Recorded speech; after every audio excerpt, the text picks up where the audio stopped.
బుజ్జిగానికి oil వేపిస్తున్నా. ఎప్పటి నుంచి వేపిద్దాం అనుకున్నా కానీ ఇలా సెట్ అయింది. గత 3-4 రోజుల నుంచి అంటున్నాం కదా ఆయిల్ వేపియాలని.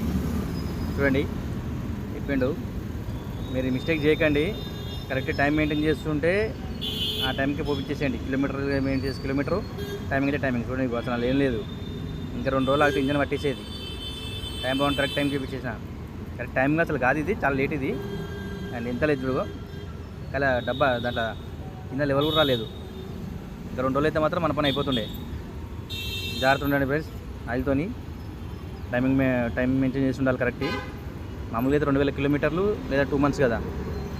నేను అదే 2000 కిలోమీటర్లు అనుకుంటా. మనకు 2000 కిలోమీటర్లు అటు ఇటు ఒక 10 రోజులు అయిపోతుంది. ప్రతి 10 డేస్కి ఒకసారి అయిపోద్దాం అనుకుంటా కానీ కూర సెట్ కదా మనకి అసలు. నేను వచ్చిండు సర్వో ఓపించిన, మామూలుగా సర్వో ఓపిస్తున్న ఈ మధ్య నేను. ఎండాకాలం అయితే కొంచెం ఎక్కువ హీట్ అవుతుంది అది, కానీ పర్లేదు బాగానే ఉంటుంది. చేంజ్ చేసేటప్పుడు కొంచెం మిలుగుతుంది అందులో. ఇంతకుముందు వేరేది బాస్ వచ్చినప్పుడు అలా ఇట్లా చేంజ్ చేసేటప్పుడు సేమ్ ఇట్లా వస్తుంది. ఇప్పుడు ఎంత మిలిగింది అంతే మిలుగుతుండే. ఓకేనా, ఇదే జాగ్రత్త ఉండండి. బండికి మాత్రం ఆయిలింగ్ ఖచ్చితంగా చేయించుకోండి. ఆయిల్ ఇంపార్టెంట్ మెయిన్ బైక్కి. నాకు ఎంత ఇప్పుడు 230 రూపాయలు అయింది అంతే. Okay, thank you.